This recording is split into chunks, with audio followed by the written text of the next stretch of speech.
Hello, everyone, and welcome to our weekly webinar. These webinars are getting more and more exciting as we are approaching the conference. There are only 5 weeks left indeed. So we are very excited, very much looking forward to seeing everyone at the Sofia Event Center. By the way, this event, as we say, or as I like to say, just got more exciting. We're going to be 2,000 people. We're going to be 2,000 people in person. And we're not going to be only at the Sofia Event Center, but we're also going to be in Work Better and Live Better, where the hackathon is going to happen. We are partnering with iDays on the first topic of the hackathon, which is about healthcare and medtech. Check it out on our website and sign up if you want to participate, if you want to contribute to the future of healthcare, and we'll see you there. So we're going to have several locations. Very soon we're going to publish the map so that you can see where you have to be on the days of the conference. But it's Sofia Event Center, Work Better, Live Better, and you'll see what else we are preparing it, and we'll share it very soon. Today, I'm joined, as always, by Vili, who is scouting and hearing what are the questions. And in a second, we're going to have a segment on that. And also by Teo Shikov. Hi, Teo. Nice to meet you here today. Hi, Ogi. Hi, Thanks Vinny. for joining us on a busy Thursday in the afternoon. I appreciate that you might have many other things to do, so highly appreciate your taking the time. Thank you for the invite, gents. It's a pleasure. Thank you. So before we continue with Theo, because I know many people I saw more than 100 registrations before, so I know everyone is curious what Theo is going to share with us. But before we continue, just two small reminders. Hopefully by now everyone has heard we have a Viber group, and for this Viber group, what we want to do is invite you to join. It's an official Viber channel. So what we do there is we are announcing important things. For example, this webinar. So if you don't want to miss any future webinars, you want to be in that group. And the most important thing is that during the days of the conference, we're going to be announcing the different sessions. So we're building something huge. There are going to be parallel sessions happening every hour. So every hour there will be 3 or 4 sessions starting, and we'll be announcing what is happening where so that you know, and so you can go and you can join the sessions you want. So you want to be in that group and you want to be receiving the notifications. We promise we don't spam, we don't post too much, only the most important and key things. So you definitely want to join us there. Another thing, we have a pitching competition. So we are announcing and we are distributing more than 100K in term sheets and services and products. So when I say we, it's not ourselves as Revenues Factory or Startup Bulgaria. It's our sponsors. Very soon we're going to have a special session where we explain who is giving you term sheets. But for now, what you can do is you can head to this QR code here to the web page, check out the conditions, check out how you can apply. By the way, we kept it very simple. So the only thing you need to do is add your contact data so that we can get in touch with you. You can describe your business shortly, and you can also upload a pitch deck if you have one. If you don't have one right now, don't worry, just apply. And a member from our team is going to get in touch with you. It's going to ask you for more data, and then they're going to arrange your participation in the investor pitches or the pitching competition, the way we like to call it. So these are the most important things right now. I have more announcements, but they will be after we have several insights from Theo. So Theo, once again, thanks for finding the time and being with us today. For those of you who are, or for those of the people watching who are normally observing your career, I would call it, they know that you started a sales consultancy or sales development agency, and recently also enjoyed a very successful exit. So I wanted to ask you, first of all, how did you decide to go for that niche and to start a business there? Thank you, Ogi. Great to be here, and hi to everyone who's watching us right now. As we go live, or who's gonna watch this on a later stage. That's a great question. It started, I think it was around 2015. I used to be a sales guy, as you know very well, and I was selling for one of the great local tech companies here in Sofia, Bulgaria, and I was scouting the local market, but also the international market. And as I was going to pitch in front of different founders who I had to convert to customers for the company that I used to sell, at some point of time, they sort of started to scout me and headhunt me, try to recruit me for their company. And once this repeated for 6 or 7 times, I told myself, well, that's weird, because it was mid to late 2015, early 2016. At that point of time, usually the the hot resource on the market in terms of great people were the developers, engineers. Like nobody was really looking for salespeople or marketeers in that sense. And I figured out that okay, there's a niche maybe here. There's a problem. And once I started going deeper and deeper within that problem, I figured out that local founders in Sofia have very big issue when it comes to everything sales related, when it comes to the basics, how to build their brand, but also even more important, how to win customers, how to convert business. They were inventing different services and great products, but were simply finding it really hard how to market those. So this issue, if I can call it this problem, I later on figured out alongside my co-founders, it wasn't, and it's still not just a local issue, a local problem. It's something that founders across the world, from UK to Western Europe, US, even Australia, and basically everywhere are experiencing. And that's how can I attract more businesses to my B2B company, to my company in general. So I basically had two ways to go forward with this one. One was either I go as some sort of a consultant, that I didn't really find that's a serious title to put myself. I was 25, 26 back then. The other option was that I I didn't know how to call it back then, so I was calling it a startup. It wasn't really a startup, it was an agency. Yeah. And I've never been a solo person, so I started scouting for potential partners that can join me on this endeavor. So I had really two criteria that I wanted to attract co-founders to this thing. There was outbound back then, and criteria number one was, do I like this person? And criteria number two was, is this person sales savvy, and do they want to develop themselves in the sales field? So basically, applying those two criteria, I did a short list on my own. I got together with these guys and I pitched them the idea, and some of them became my co-founders. There was one more person who joined us at the very beginning. He left the company after a year and a half, 2 years, to pursue his entrepreneurial journey. So the original co-founding team of Outbound is me and three other gents, Bobby, Dimitar, and Zdravko. And we ran the company for 7 years. Nice. And so I understand how you kind of selected and chose the co-founders, but one thing I'm curious about is, how did you decide that you need co-founders and you don't want to do it just on your own? I just never been a solo person. I started volunteering and started being part of different NGOs since I was in primary or in high school.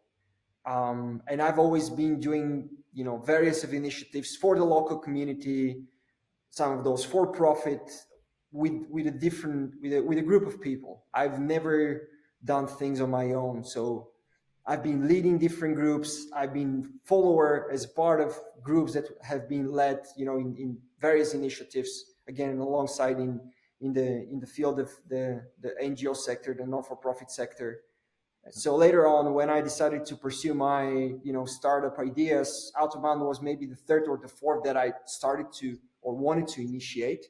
And of course, the most successful one, the others just failed. So I started different types of organizations, both for-profit and non-for-profit. And I've always been doing this with other people, but never full-time, like never 101% focus on that.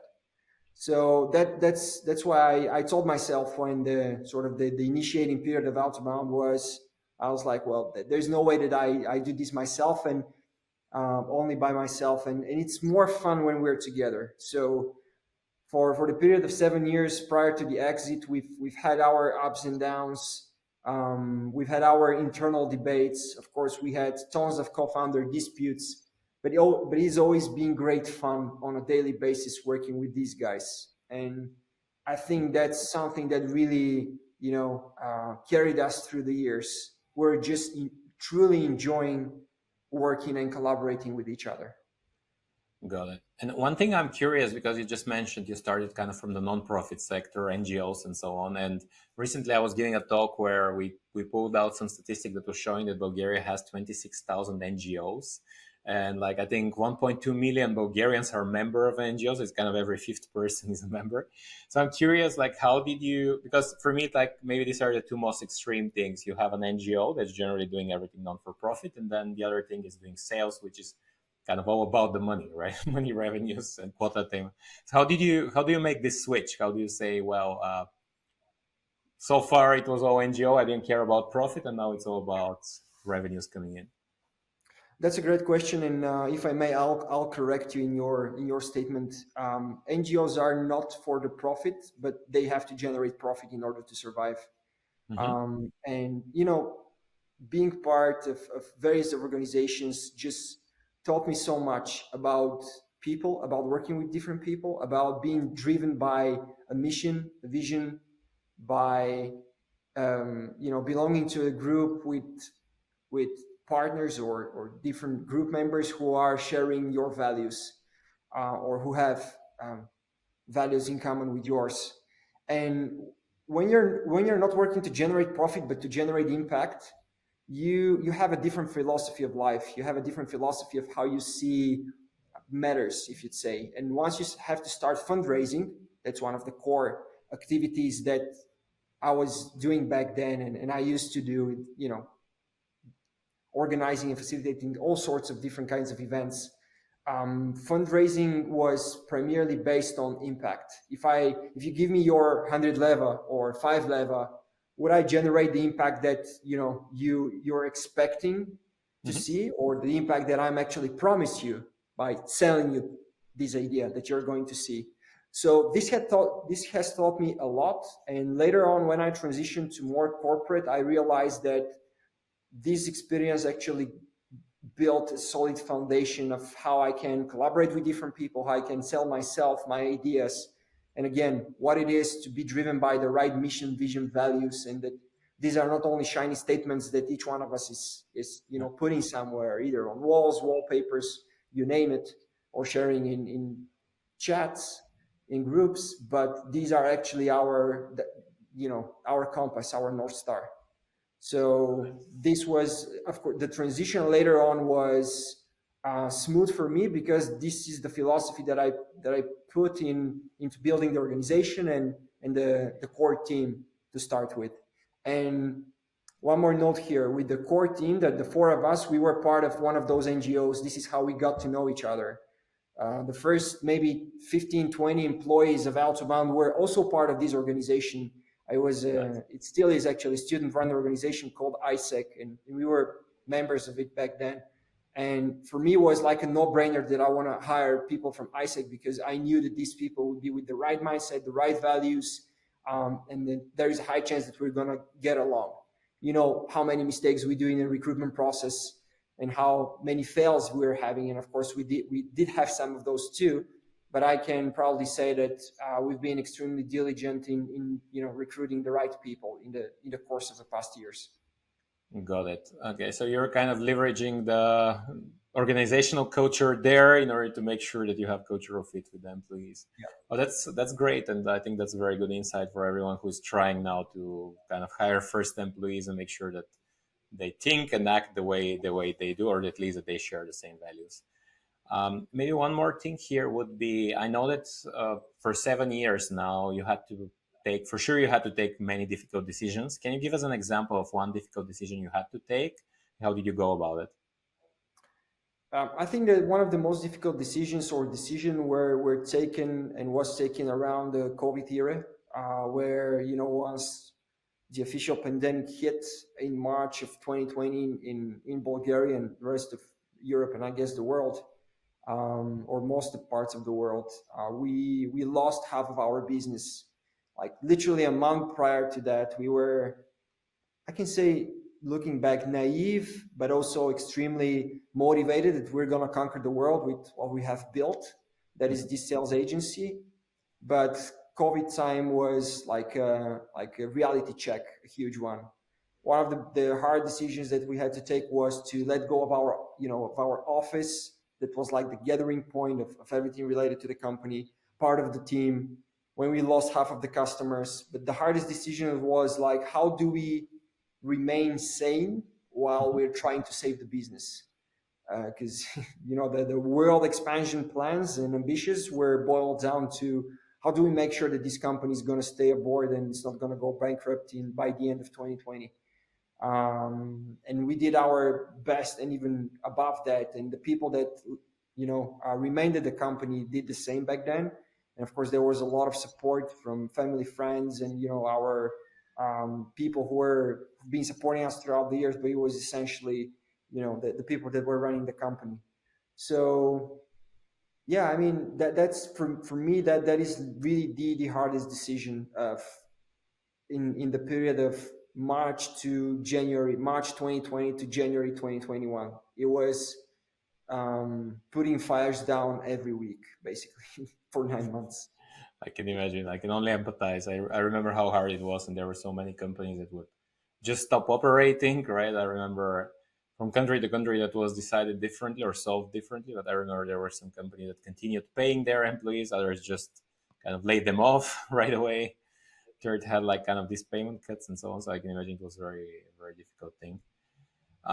Okay, and then let's talk about the exit, right? I think one of the most important thing, and we are going to have that at the conference. You'll be joined by Zdravko, I think most people know him as Z, Mr. Yeah. Z. So you will be talking about kind of the exit story, and I know that it will be very exciting, and many of you or many of us would like to know more about it.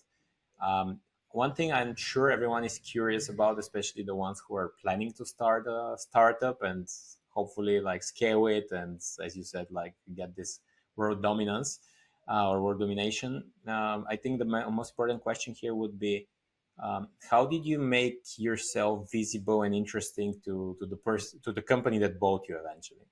Right? Because I think it's one thing if you approach someone and say, "Hey, do you want to buy my business?" It's another thing if someone approaches you and says, "Well, we want this business. What's your price?" So our sector, that's like, if you can call it, like we're a sub industry of the large BPO, business process outsourcing industry. Mm-hmm. And we are a niche now around called the outsourced sales, or sales as a service niche, that is like a subsector of the large bubble. So there was a lot of movement in this larger and smaller part that we were part of, post-COVID era. Yeah. From 2021 onwards, companies started consolidating and started looking for other options to innovate and other options to be, even more appealing to potential customers, and offering various options to sort of how to change and enlarge on their portfolios. Prior to selling Outbound to MarketStar, we were approached by 4 or 5 other companies. We were in negotiations with some of those.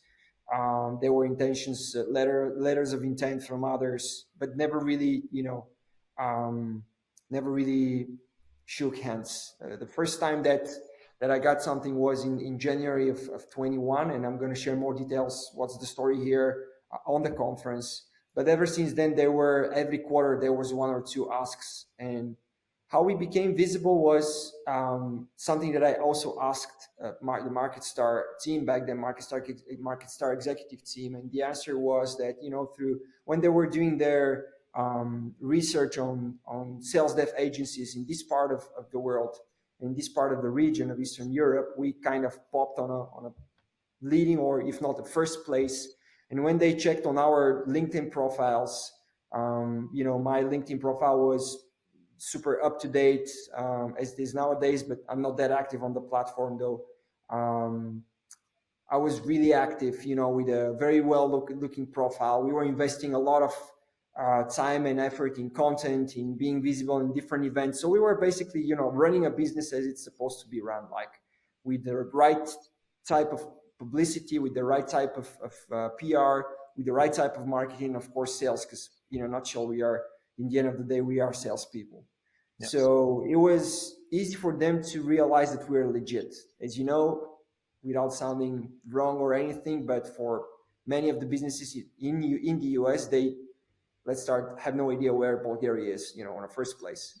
So And when they that's what we're going to change with the conference, right? One of the things we're going to change. Yeah.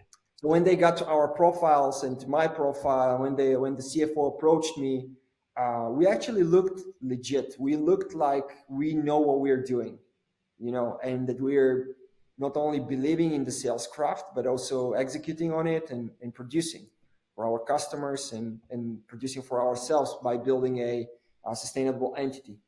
So these were like the main criteria that got them to get in touch with me. And ever since I got the first email, from the moment that we closed, there were a lot of conversations. Again, I'm gonna share more details on the conference, but the public image kind of matched to the actual reality. That's also something very important in the end of the Yeah. day. You're building an image, and once you get on this type of interaction, especially offline, you have to sort of prove that you're for real. Yeah, exactly that. Like you're living the what you promise, or like that you can deliver on the promise. Yeah. Got it.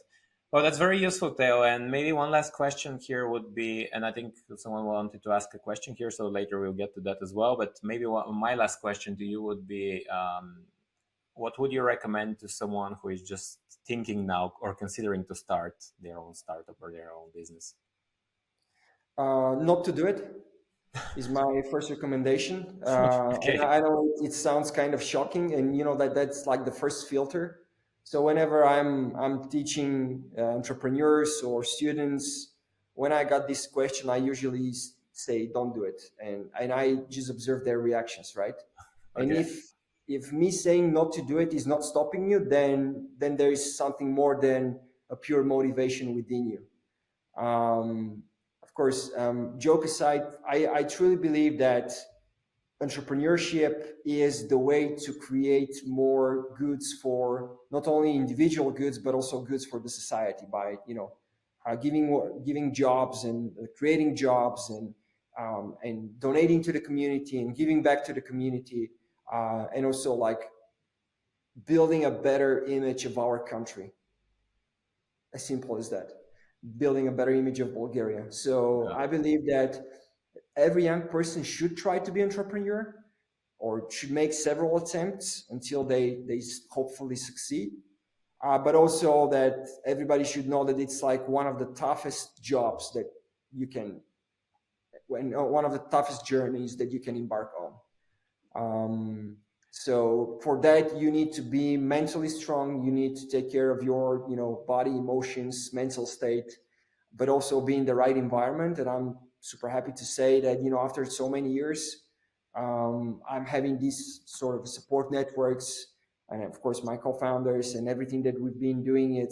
There are people who are wishing you good and who are there to sort of help you and support you in what you want to achieve. And some of these organizations I'm going to share on the conference. I'm going to let people know who they can approach or rely on if they embark on the entrepreneurial pathway. Got it. Yeah, I mean, I'm sure it's going to be very valuable, and I think of what you're already saying, right? It's I think that's kind of maybe the first test, right? If someone just tells you don't do it, and then you kind of stop or like give up on your dream, then you shouldn't even start because the rest is also very hard. We're talking, and people are going to see it. We had a very interesting conversation with Dimitar Dimitrov from Ardes lately. He was mentioning starting a business in 1997, where there were no card payments or bank payments, and like he had to actually carry a lot of money with himself, getting a train, getting a bus, going from one part to the other, and so on, right? So imagine developing a business in 1997, where many of us were just starting to go to primary school or secondary school.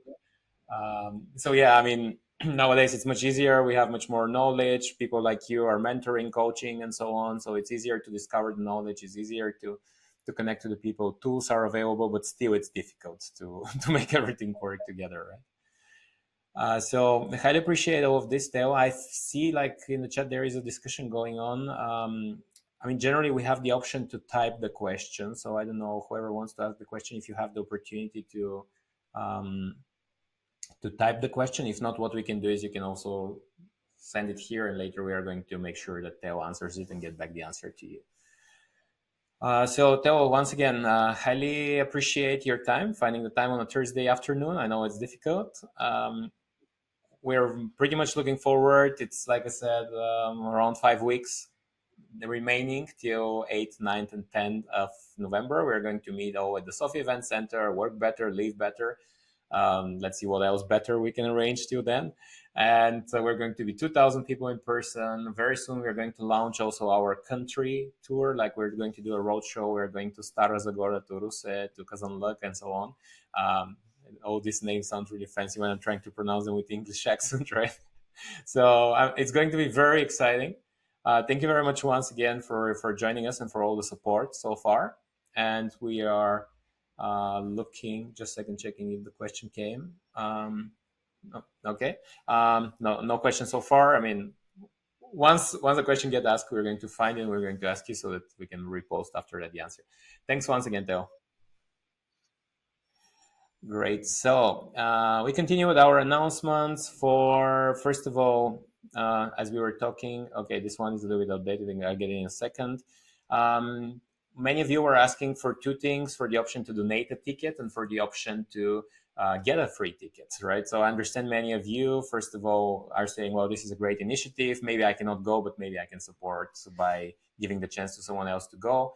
What we do have here on the right side is you can check the QR code, and this will take you to a page where you have the option to donate a ticket. You can donate as many tickets as you want.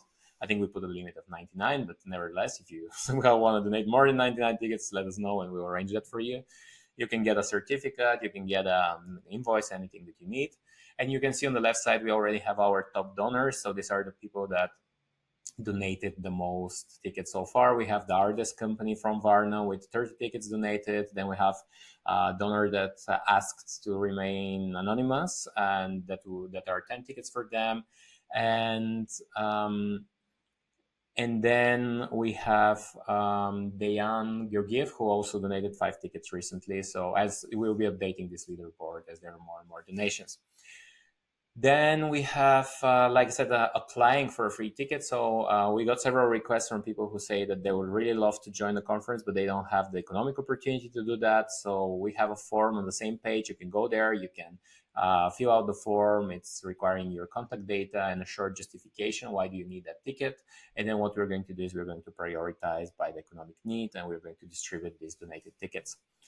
So that's the part for donating ticket. Then what I said is many of us months ago we asked what are the most valuable and most crucial skills that people need to in order to be successful entrepreneurs, to build successful startups. And many of you said B2B sales. That's why we also have Teo here.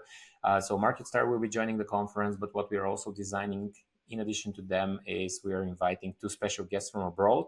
So we have Felix. Felix, most of you have most probably seen the conversation with him. He is, he's everything, right? Like he was an account exec at Salesforce, then he went to Spryker and was heading the automotive.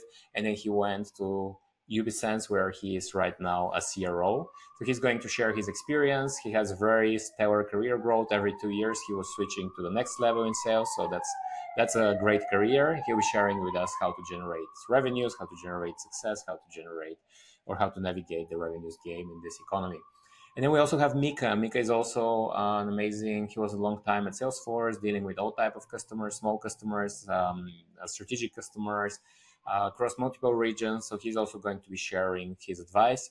And I'm also going to give several workshops on how to do business value selling or business value calculations, which could be very, very useful for you. In case you don't know what this is, also make sure you sign up for that workshop, because I promise it will be very valuable for you kind of throughout your career, startups, and so on. And then many companies were asking us, do we have discounts for groups or for kind of teams that want to join? So what we have here is these are the discounts you can see. So if you're a team joining us from 3 to 5 people, you get 5% discount. From 6 to 10, it's 10, and so on. The way to do that again is get in touch with us. You can go to the website. You can write to us as well. And then once you submit the survey or like the request, what we're going to do is we're going to get in touch with you and arrange your tickets. Very soon, we're going to have the option also to purchase on the website directly, but as of now, it needs to go through our team because we still haven't done that. So I think now comes the most exciting part. Vili, would you like to guide us through that one? Yes, of course. It will be happy. I'll be happy to announce the winner this week. As you all know, we asked you to tag two of your friends who would be happy to participate in our hackathon. So the lucky winner this week is Nicole Cristova. You can see how we actually draw the winner. And yeah, stay tuned, Nicole.